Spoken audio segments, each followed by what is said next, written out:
Este ano nas PAU non vos esquezades de estudiar esta obra na materia de Historia da Arte.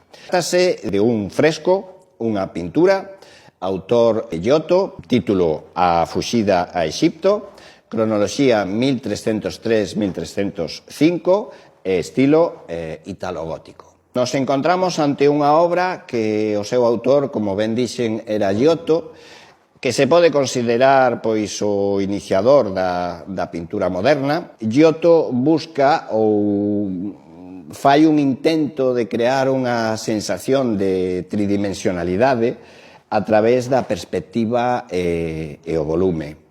Nos encontramos ante un ciclo de frescos que Giotto realizou na capela dos Scrovegni, en Padua, con temática relacionada sobre todo con pasaxes da vida da Virxe María e pasaxes de Cristo.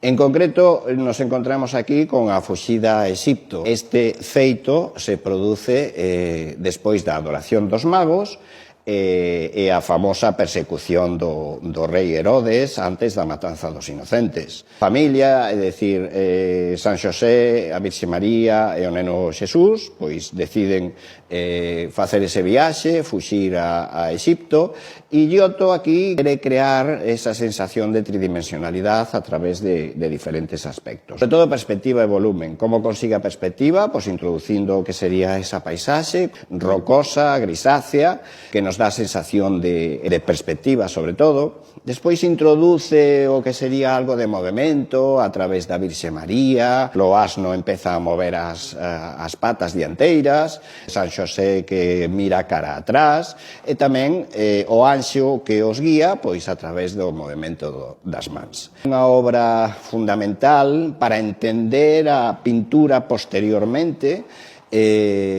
sobre todo no Cinquecento. Repetimos, Giotto, autor fundamental dentro dese estilo italogótico, iniciador do que sería a pintura moderna.